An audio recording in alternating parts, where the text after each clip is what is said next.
Glasses. Hurry in for amazing bargains on previously loved machines at Dave's Bernina, 2017 North, 550 West in Provo, and 691 East, St. George Boulevard. Progressive knows we're all trying to save right now. Hey, at least we're still enjoying baseball on a Saturday night, right? Even if it is T-ball. Yeah, but tickets to the majors are just so expensive now. And who knows, maybe we're seeing a pro in the making.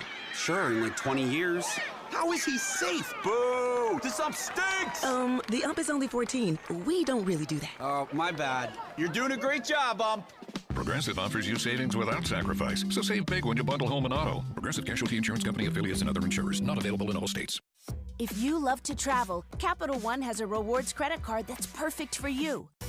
With Venture X, earn unlimited double miles on everything you buy and turn everyday purchases into extraordinary trips.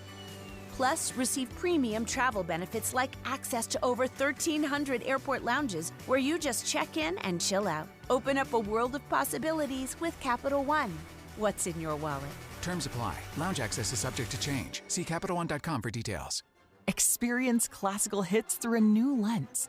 The Utah Symphony presents Masterworks Magnified, themed and fun-filled concert events that take you beyond the music. Are you a book lover? February 2nd and 3rd, discover the world of music inspired by literature.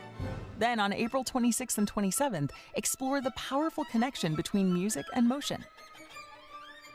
Bring a date or a few friends for a night out at downtown Salt Lake City's Abravanel Hall. Before the concert, grab drinks and specialty concessions and explore themed activities. Then settle into your seat. A host will guide you through the music and captivating visuals will be projected as the orchestra plays. Masterworks Magnified is the perfect first symphony concert or a chance to experience classical music in a new way. Tickets start at $21 at utahsymphony.org/magnified. Getting help with electrical repairs is easier than you think. All you have to do is call Any Hour Services or schedule an appointment at anyhourservices.com. No one helps more homeowners than Any Hour Services. A stranger with a gun came upon two teens taking pictures under a rising full moon. But violence is only the beginning of this story. Sometimes I thought, there are no miracles. Yeah, there are, and this is a big one. I'm Amy Donaldson, and I've spent my career talking about how lives are undone by violence. The Letter is a podcast about how lives are remade. Follow The Letter at theletterpodcast.com or wherever you get your podcasts. Get your questions answered by Governor Spencer Cox. Call 801-575-8255 to join Let Me Speak to the Governor on KSL News Radio. Good afternoon, and thank you for joining us for Let Me Speak to the Governor. I'm Maria Shilaos, along with Utah Governor Spencer Cox. We are taking your calls right now at 801-575-8255. Travis is on the line in Saratoga Springs. And good afternoon, Travis. What was your question? Yeah, Representative Berkman intends to propose a constitutional amendment on putting the lottery up for the voters. Are you going to veto that when it comes across the desk, or legalize gambling or lottery here in Utah? Yeah, thank you for the question. So, just an interesting kind of procedural note, which is a little different here in the state of Utah.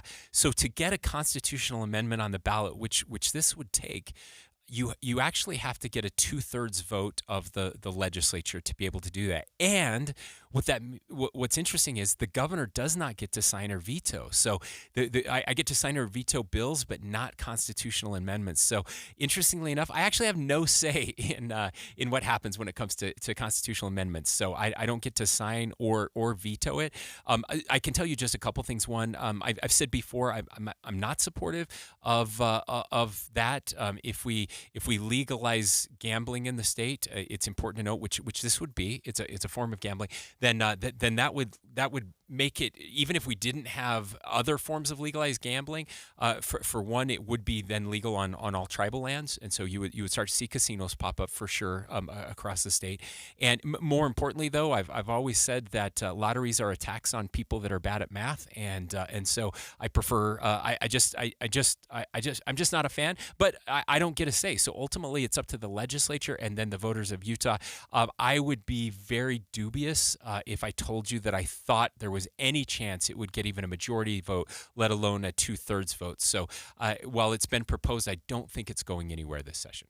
All right, Travis, thanks for your call. Let's go to James now in Provo. Good afternoon, James. What was your question? Hi, Maria, and hi, Governor. I just wanted to address a topic you touched on earlier in the broadcast, your trip to the Texas-Mexico border. I was just wondering how long approximately will Utah Highway Patrolmen be in Texas? And B, when you were there, did you talk to any people on the ground, either Border Patrol or civilians, regarding the situation? Yeah, thank you. We have had an opportunity to talk with people on the ground. You've probably seen some of those interviews. I actually have a relative that works for Border Patrol, so I've had conversations about Border Patrol over several years, and I hear the same thing from people on the ground there in Texas and the Border Patrol, and that is that look, they care deeply for people. Most people are good people, but not all people. They were able to arrest 168 people on the terror watch list who came across the border just last year. And those were the people they caught. We know that cartel members are paid extra to help those who shouldn't be coming into the country find a way to get across without getting caught. So if we caught 160 plus of them, how many of them got through? How many of the people on the terror watch list got through without being apprehended? And it's deeply problematic, and they're all very much concerned that the federal government is not doing more. As far as the timelines, we expect to have people down there for 30 to 45 days. We'll continue to work with Texas to see what they need and how long they need it. What I can say is Texas is proving what the federal government could do, and that is that at these border crossings, they've actually been pretty effective in stemming the flow of undocumented immigrants. There were about 3,000 to 5,000 passing at the place where I was just in December, but because of the efforts of the Texas National Guard and the Texas Public Safety, there were about 3 people who tried to pass in that week that I was there. So it's definitely making a difference. James, thanks for your call today. We have Noam on the line next from Harriman. Good afternoon, Noam. What was your question? Yes, Governor, I asked you a question, or I commented 2 months ago around sort of your equivocation with Trump, your support of Trump in 2020, and what I expect will be your future support sometime in this election for Trump. You challenged me to think about why people this was how you characterized it, why people that you love have been drawn to him, and you noted a few issues like disaffection, whether it's economically, disenchantment with the media. But I think the piece that you missed is sort of the hate and bigotry that he validates in some people, perhaps many people that you refer to as people you love. And I'm Jewish, and my faith, Judaism, I feel I'm obligated to understand the sources of evil, but I'm also obligated to condemn evil. And Trump is evil. And your acquiescence at the end of the day, by your support for him 4 years ago and likely this year, I don't. Obviously, you have a different perspective. You've made compromises, and it's not about. I'm not trying to be disagreeable. I think you're a good person, and it's extremely disconcerting for me, when good people like yourself acquiesce to the evil that Trump is for partisan reasons, for perhaps reasons of ambition. Noam, was there a question that you wanted to ask of the governor? It just makes me sad. There's, I think, I'll let the governor comment. The name of the show is "Let Me Speak to the Governor," not "Ask the Governor." So I'll end there. I think I've made my comments, and I'm interested in the governor's perspective. So I guess that's the question. Well, thank you, Noam, and thank you for reaching out, and again, thank you for the manner in which you do so. Look, I preach disagreeing better, and I think that's really important, and I'm grateful for the opportunity that you and I have to disagree on some things, and probably agree on some things as well. Look, I've tried to take the opportunity over the past several years to speak out against people who I disagree with when I think they've done or said things that are dangerous or hurtful. I've certainly done that with the former president. I've done it with the current president, and I can assure you that I will do it with the future president. I just mentioned I do believe that Donald Trump is going to be elected. I think both parties are making a major mistake. I've been very clear on this, that I think it's a mistake to nominate either of the presidential frontrunners, and most Americans agree with me. Most Utahns agree with me. The data is pretty clear on this, that upwards of 70% of Americans don't want either of the current frontrunners to become the next president. I have some concerns about the way we nominate our candidates. I think that's a mistake. I think the fact that we've only had two relatively small states, Iowa and New Hampshire, weigh in, and yet it's pretty much already set. I think that the first party to figure this out and not nominate an octogenarian will do much better. And yet I don't get to make those decisions, right? The voters get to make those decisions. I'm a Republican, and the Republicans will pick their nominee, and it does look like that's going to be President Trump. The Democrats are going to pick their nominee, and it looks like it's going to be President Biden. And I feel pretty confident right now, a lot can change, that he's going to lose that election to President Trump, and we'll work through that. And so, look, I will represent the state of Utah. That's my job. My job is to represent the people of Utah and the voters of Utah, and to hold our federal government accountable, regardless of who is in office, and to work closely with the federal government regardless of who is in office. I worked very closely with President Trump, had a great relationship with them 4 years ago. I've tried hard to work closely with President Biden. We've been able to accomplish some things together. I've been very disappointed in many of his policies, and I've spoken out against them when that's the case, and I will continue to do that moving forward. Do you think you talked about octogenarians? Do you think there should be some sort of age requirement or limit for a presidential run? Yeah, I do. I do, and I wish we had one. I have to tell you, Maria, it was funny. I shared this morning, but I got a voicemail from a friend's dad who is in his 80s, and he's struggling a little bit with memory. He's in a rest home, and he called his son and said, "Hey, I have a message for Governor Cox. You have to get it to him. It's really important. You know him. The country needs to hear this." He said, "We should not be electing 80-year-olds to run our country. I'm in my 80s, and I'm just telling you, we should not be doing this. This is a huge mistake." And I think we've seen that in both candidates. We've seen many moments, public moments, where this is the hardest job on earth, Maria. I'm the governor of 3.4 million people, 1% of the United States. And I'm telling you, this job is crushing. I'm 48 years old. I'm in the best shape of my life. I run 7 miles this morning, and it takes every ounce of energy I have to run this state. You cannot tell me that someone in their 80s can be running a country of 360 million people. It does not work. It does not work. And anybody who tells you otherwise is fooling themselves. And both parties are doing this. By the way, if you want to vote for a third-party candidate, there are 3 kind of top third-party candidates out there. They're all over the age of 70, Maria. Look, I know Gen X is the forgotten generation. I know I'm the generation nobody cares about, and we'll get skipped over for everything. But my goodness, this is crazy. It's crazy what we're doing out there. So when are you going to run for president? I'm never going to run for president.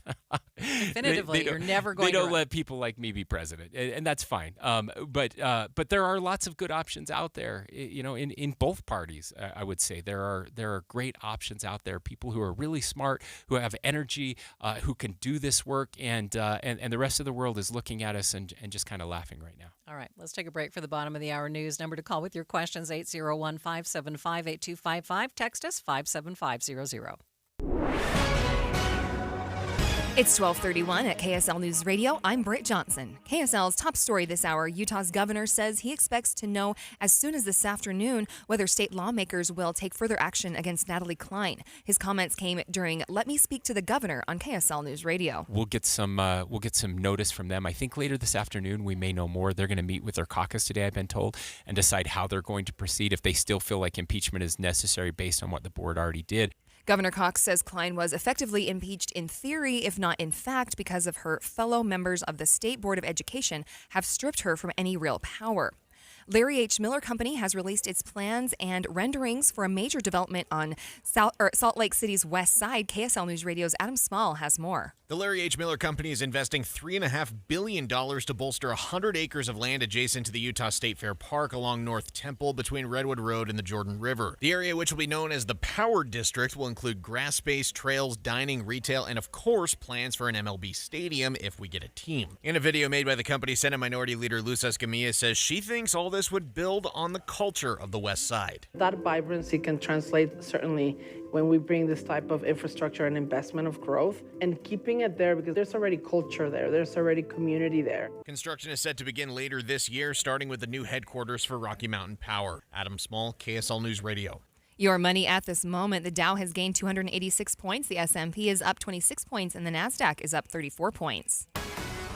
Coming up, we'll give you a preview of this weekend's forecast. KSL weather is next. KSL News Time, 12:32.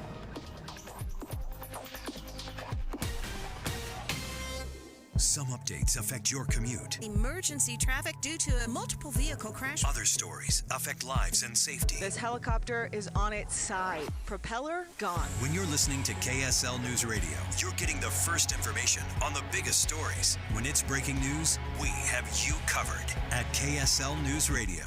Tim Jr. here from RGS Exteriors, and I'm proud to tell you we don't lay off employees when things get tough. During the pandemic, we didn't let one of our installers go.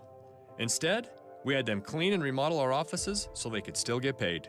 Remember the 2008 housing crisis? It was a financial nightmare for even the biggest contractors. Still, we didn't lay off a single worker. Nope, we sacrificed profits to keep paying everyone. Look, when the economy's down, most contractors are quick to lay off their workers. It's the easiest way to save money when times get tight. But at RGS Exteriors, we're loyal to our people. You know why? Because it's the right thing to do. People first. People always. That's the RGS way.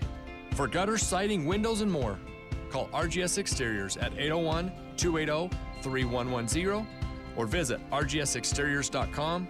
That's rgsexteriors.com, 801-280-3110. If you're on the journey of building your dream home, remodeling, or just want to brighten up some rooms, let the Blind Man be your tour guide into the possibilities 2024 has to offer. Window coverings balance functionality and aesthetics by managing light and privacy effortlessly. Whether you seek a captivating design element, enhanced privacy, light-blocking solutions, or an infusion of natural light, the Blind Man's consultants are here to navigate you through the latest trends, tailoring them to complement your unique style. Motorized and automated roller shades have emerged as the preferred choice in 2024. This is driven by features such as the convenience they provide for hard-to-reach windows, providing safety for both children and pets, and contributing to energy efficiency.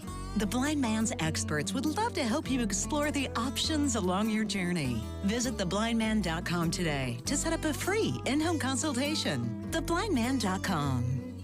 From Ogden to St. George, Utah's premier window covering provider, The Blind Man. If you know me, Hans Olsen, you know my wife's the most important thing in my life. What she wants, I deliver.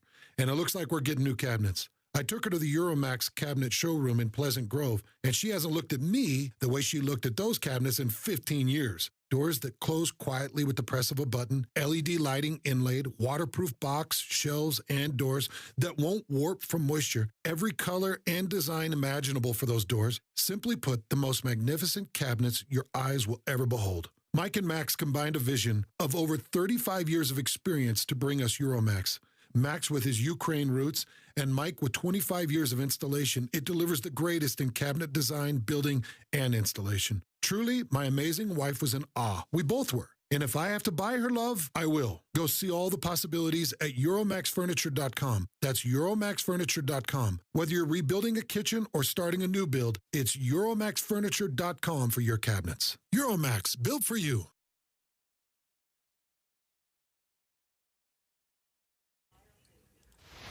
Traffic and weather together brought to you by Sinclair's Dino Pay app. Save up to 20% or 20 cents per gallon. We have emergency traffic. Here's Michelle Rowe. Well, this is due to a stalled tractor-trailer that was in the centered lanes just north of I-15 junction in the Murray area. That truck has been moved over to the gorge, but we're seeing delays backing up to about 7200 south. We also have traction devices that are necessary for big, little Cottonwood Canyons, as well as Sardine. Advanced Window Products, $2,500 off, 10 windows or more. AdvancedWindows.com. Affordable windows guaranteed. I'm Michelle Rowe in the KSL Traffic Center. KSL weather, it'll get warmer and drier in the valleys as we move toward the weekend. The mountains will still continue to accumulate some inches, but Saturday will feel warm as we hit 50 degrees. Sunday, a storm will roll in and it'll look pretty similar to today. Right now it's 40 degrees and rainy in Salt Lake City. I'm Britt Johnson from the KSL Common Spirit Health Studios. Listen online at kslnewsradio.com. We're Utah's news, traffic, and weather station. This hour, it's Let Me Speak to the Governor. Governor Spencer Cox answers questions from KSL listeners. Let Me Speak to the Governor, live from the studios of KSL News Radio, 102.7 FM and 1160 AM. Good afternoon. I'm Maria Shilaos, along with Utah Governor Spencer Cox, taking your calls at 801-575-8255 and your text questions at 57500. Next texter, Governor, says, what can we do better to combat gun violence in the U.S. after yesterday's mass shooting in Kansas City? Well, certainly tragic. Again, unfortunately, another mass shooting. A lot of details that we don't know about that one, Maria. We're still trying to get more information, and it's something that we're concerned about. And sadly, the federal government passed some legislation. Gosh, I guess a year ago, maybe a little longer ago than that. And several states have very strict gun laws and regulations that don't seem to be making a difference or impacting the numbers there much. Utah's been pretty fortunate to avoid the worst of those, but sadly we know that as we continue to grow as a state, those things could happen here. What I will say is Representative Wilcox is working very hard on this issue right now in the state legislature. He's got a bill that's out. It's moving. There's a lot of discussion going on there, particularly around schools, which is where we've seen kind of the most heinous, the worst acts. We've got a lot of work that is happening around mental health and more resources for mental health. In far too many of these shootings, what we find out afterwards are that these are people who have struggled deeply with mental health. A lot of times their communities knew about these problems, but were unable to get them the help that they needed, or even involuntary commitment where necessary. So we're looking at those laws as well. I wish I had a magic formula and something that could pass a legislature or Congress, but I don't have that yet. All I can tell you is that we've got some really good people that are working on these issues, and I'm hoping we can get some legislation done this year. All right, back to the phone lines. Kim is on the line in Alpine. Good afternoon, Kim. What was your question? Governor Cox, I just wanted to say I really appreciate your remarks on the previous caller about President Trump and your comments about President Biden. Very, very well said. Second, I want to just thank you very much for your support of the Golden Age Games coming up in August, the Veterans Golden Age Games. Thank you so much for your support with that. You're welcome, Kim. Thank you. The other, the question I have is, in the state of Utah, when a state trooper or officers from city or county stop an individual and find out that this individual is undocumented, they're illegal in the country, what is the policy for state troopers to handle an individual like that? Are they immediately arrested and turned over to ICE? How is that handled? Yeah, Kim, thank you. Again, thank you for the kind words. Thank you for your participation with our veterans and the great work there. You just answered the question. That's exactly what happens when someone is arrested and found to be undocumented. They are then immediately turned over to ICE, to the immigration officials, and then ICE will process them. If they've committed another crime, then that will be evaluated at the time. They'll likely be deported, depending on what's happened. They will look at their immigration processing status. As I mentioned before, many people who are now requesting asylum at the border then get put into a queue. The problem is that the system is so overwhelmed right now that it could take a year and a half for their date to appear before an immigration court. Just as an aside, about 80% of those, I've been told by members of Congress, about 80% of those who have applied for asylum will be denied asylum. They will not meet the qualifications, and then they will be deported. Again, the problem is it takes a year, 2 years and a half, and most people won't show up to their asylum hearings, and so then you're just here and lost to the system. So that's why it's so important. But yes, to answer your question, they're immediately turned over to ICE and immigration officials. Next texter, Governor, is wondering why we are trying to legislate social media around kids when this seems to be a parent's job. They say it feels like government overreach. Yeah, well, I appreciate that, and I assure you that we are not in any way trying to take the place of parents. We're actually trying to do the exact opposite, and as any parent of kids with social media will understand, the social media companies have made it really hard for parents to do their jobs. I'm really proud about 83% of Utahns support much of what we're trying to do around social media, and I'm grateful. We have 69% of people in Utah support removing phones from schools. That's what we're trying to do, is make it possible for parents to do their jobs. And right now, we were told. Let me back up. I'm grateful to see social media companies starting to acknowledge some of the harms that they've created, starting to look at creating teen accounts, which are different from adult accounts. They told us they couldn't do this a year ago. They told us it was impossible. They lied to us, which they've been lying to the American people for a long time. They've been lying to parents.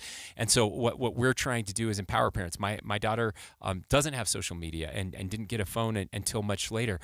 Nevertheless, it is still so very, very hard because social media companies aren't following laws that are on the books and are making it easier. They desperately need our kids to get addicted to their products, and we should empower parents to be able to stop that and push back. Next listener is concerned about the homeless problem in our state. They say that the homeless moved out of the Rio Grande area, but now they're in Liberty Park and Fairmont Park in their neighborhood. There's camping, and they're wondering what is being done to help. Sure. Yeah. No, I'm worried about that too. And so I have there are several bills and requests that we're sponsoring and pushing for and working towards with the state legislature this year, specifically for the issues that this texter is worried about. I've said very clearly that unsanctioned camping cannot be allowed in our state anymore. Now, to prevent that from happening, it takes resources, and we've been working on those resources, and they're absolutely right. People will often move from one place to another, even when there are shelter beds available, and that's unacceptable. Again, we can have compassion and we can help people and get them treatment and a place to stay, or you can go to jail. Those are the options. People have to choose. Unsanctioned camping is not an option, but we desperately need more resources. So what we are doing is we're working with Salt Lake City, we're working with Salt Lake County and others, so we can move from spot to spot. What I would recommend is when there is unsanctioned camping, that you should report that to law enforcement, and it doesn't happen immediately, but over time we'll continue to reach out and get to all of those spots. Again, giving people help, giving them options, a place to stay, beds available, but if you want to camp in an unsanctioned manner, you're going to have to go somewhere else to do that. All right, going to take a break, come back with the final segment of Let Me Speak to the Governor. Number to call, 801-575-8255. You can text us at 57500.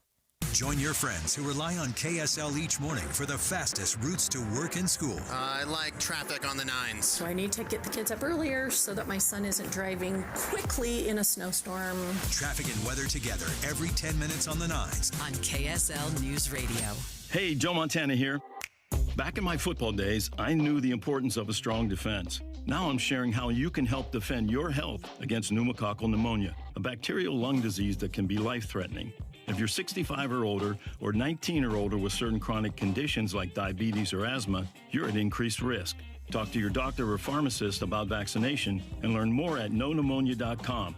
That's KNOW pneumonia.com. Sponsored by Pfizer. Pizza's here. Oh, great. I'd love some, but I'm worried about my stomach issues. If you're worried about having diarrhea, gas, bloating, stomach pain, or loose, oily stools, it may not just be stomach issues. It could be a condition called exocrine pancreatic insufficiency, or EPI. With EPI, the pancreas doesn't release enough enzymes to break down food, but EPI is manageable. Use the symptom checker on identifyepi.com and talk to your doctor. That's identifyepi.com. Sponsored by AbbVie. Stop for a moment and think about this. Do you know how much money in your 401k or IRA is actually yours? Or will the government take a bigger chunk than you thought? Remember, you still might owe taxes on that money. But do you have a plan to help make sure you don't pay more than you should? At Capital Wealth Advisors, we believe you deserve to keep more of what you've earned, which is why we're here to help you navigate the confusing world of retirement taxes. It's your money. You deserve to know what's at stake. Right now, taxes are historically low, but they won't be this low forever. So call the Capital Wealth Advisors team today so you don't miss out on this opportunity. 801-210-5500. That's 801-210-5500. You work hard for your money, and we'll work just as hard to help you keep it. Capital Wealth Advisors, 801-210-5500. Advisory services offered through Capital Wealth Advisors, LLC, a state of Utah registered investment advisor. Firm may not give tax advice. Denise has been playing jazz for 40 years. Last concert, one of the musicians fell sick with RSV. Respiratory syncytial virus, or RSV, is a highly contagious virus that can lead to breathing problems. This time, she's choosing to help protect herself with Pfizer's RSV vaccine, Abrysvo. Abrysvo is a vaccine for the prevention of lower respiratory tract disease caused by respiratory syncytial virus, RSV, in adults 60 years of age and older. Abrysvo is not for everyone and may not protect all who receive the vaccine. Don't get Abrysvo if you've had a severe allergic reaction to its ingredients. People with a weakened immune system may have a decreased response to Abrysvo. The most common side effects are tiredness, headache, pain at the injection site, and muscle pain. Ask your pharmacist or doctor about Pfizer's RSV vaccine, Abrysvo, respiratory syncytial virus vaccine. For full prescribing information, please call 1-844-989-7284 or visit abrysvo.com. Brought to you by Pfizer. Do you hear that? If you're like many people, that's the sound of your money. Just lying there in a checking or savings account doing nothing when it could be out there earning more money for you. But at America First Credit Union, we can give your money a wake-up call. What? What's that? Rise and shine, Bucky. We can get your money working in a high-yield certificate account, earning you a much better return than traditional checking and savings. Up and at 'em, buddy. We gotta go. Huh? Where are we going? To America First. You'll love it there. They're going to help you do so much awesome stuff. All right, I'm coming. So get your money working with a high-yield certificate from America First. Head to americafirst.com today to check out the latest amazing rates. Subject to membership, eligibility, terms, conditions, and change. Federally insured by NCUA. It's time for the Sportsman's Vacation and RV Show, February 16th through the 19th at the Mountain America Expo. Save $2 at UtahRVShow.com. Governor Spencer Cox is taking your questions right now. Call 801-575-8255 or text him at 57500. This is Let Me Speak to the Governor on KSL News Radio. Thank you for spending your noon hour with us. Maria Shilaos, along with Utah Governor Spencer Cox. Back to our phone lines. Tracy waiting patiently in Harriman. Tracy, what was your question? Question is that I grew up really close to where Governor Cox grew up, and my father worked at Snow College. Had he gone somewhere else like to Slick, and at the time it was UCC, Utah Valley, I just want to know is the your new jobs that you have in rural Utah, kudos to that. Is there salary comparable to what is in the Wasatch Front? Whereas my father could have left and gone, like I said to them, and would have been gotten a higher pay. Whereas he stayed there, and we were on like reduced lunch and got all of these things because my father wasn't making enough. Yeah. Tracy, thank you. It's nice to chat with a fellow Sanpeter, as we call ourselves, and Snow College Badgers. I love that. I'm a Snow College grad. So is my wife. And you're right. That was the hardest thing. I mean, you would have Snow College professors, again, whose kids were on free and reduced school lunch, right? And so we have been really working on that. As we've got now 6,000 of our jobs in state jobs are in rural Utah, and they get paid the same or similar to their to the jobs on the Wasatch Front, and so we're very proud of that. I've also worked really hard on the education front. We gave the largest increase to teachers last year in our state's history, and those $6,000 raises went to all of our teachers, regardless of where they lived. So if you lived in San Juan County, or you lived in Sanpete County, or you lived in Park City, you got the same raise, the same $6,000. Now you get paid more in school districts, and for sure in Wasatch County or Summit County than you would in Sanpete County. But when the state is involved, we're trying to do our best to equalize those. And when our Office of Economic Opportunity is helping to incentivize jobs into rural Utah, that's the same thing. It may not pay exactly as much as here, but they have to pay more than the average wage in that area in order to get those incentives. And so those are big things that we're doing to help make sure that people get to stay. You don't have to leave your hometown if you really want to stay there and raise your own families. Governor, our next listener is concerned about dental care on Medicaid, and they are wondering if you would pass a bill or approve a bill for adult Medicaid to cover things like fillings and crowns. That great question. I would need to take a little more of a look at that. I'm assuming that there is a state nexus, that the state has the ability to do that, to be able to use Medicaid for oral health care. It's certainly something that I would be willing to look at if there was a bill that came my way. On that one, we are working with Medicaid on lots of different issues, including housing and how that's impacting some of our homeless population as well. But that's one where I'd need a little more information.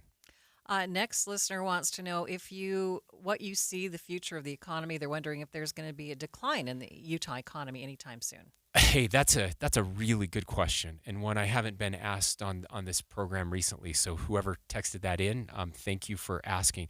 So I meet regularly with economists, our state economist and others, and over the course of the last year, it was interesting to see how those meetings kind of went. What we were hoping for as interest rates were rising was what economists have referred to as kind of a soft landing. Could you raise interest rates and get inflation under control without tanking the economy and sending us into a recession? Now, historically, we haven't done a great job of that. It's maybe still too early to claim victory, but it does seem like we've been able to do that. Inflation is still bad. But it's not as bad as it was, right? So that's good news. And we haven't really hit recession territory. Our unemployment rate has gone up a little bit. We were about 2.2%, and now I think it's 2.7%, which is still well below what economists consider full employment. In fact, 2.2% was probably unhealthy. We had lots of job openings and not enough bodies to fill them. Right now, we still have more job openings than we have people available to fill those jobs, and so I'm not really worried about that. All I can say is that everything we're hearing back from our economists is that Utah is in better shape than the rest of the nation. So even if there is still the potential for a mild recession out there, we don't think Utah will be impacted as much. And most of the consensus is starting to change that the odds of a recession are pretty low right now. So I'm bullish on Utah's economy. Things are going very well. We'll get our numbers, I think, tomorrow when it comes to consensus numbers for the budget. We have 2 weeks left in the legislative session. We don't know what number we're budgeting to yet. We have a preliminary number, but the final number will come out tomorrow, and that will tell us a little bit more about what's happening in the economy over the past couple of weeks. Let's talk for a minute about the legislative session. You mentioned 2 weeks left. What are some of the priorities? What are the things you need to see happen? Yeah, it's 45 days. It's a lot. It feels like 545 days sometimes, but we do have 2 weeks left. I so appreciate legislators and their sacrifice. It's a huge lift for them. I mentioned over 500 bills will pass. What we're watching right now, to me, the two most important issues, and something I've talked about in my State of the State address, which I'm sure everybody listened to or watched, but we mostly just my mom, and I appreciate her. Not true. I watched. Thank you, Maria. So the two big ones for me are homelessness. We've talked a little bit about that right now. We have several bills about making sure that we're spending dollars and we're accountable for that in a way that protects taxpayers. So and we can show that it's working. If it's not working, we shouldn't be spending it. But those. We need that. I've proposed the first comprehensive state plan for homelessness that has ever been proposed, and so we're working on that, and I'm hoping to get that across the finish line. We also have work around housing and housing attainability. This is the big one. I put an audacious goal out there that we need to build 35,000 starter homes. These are 1,100 square to 1,400 square foot homes, smaller homes. The homes I grew up in, the homes like I raised my kids in. Same for most people who are listening right now. We stopped building those about 15 years ago for lots of different reasons.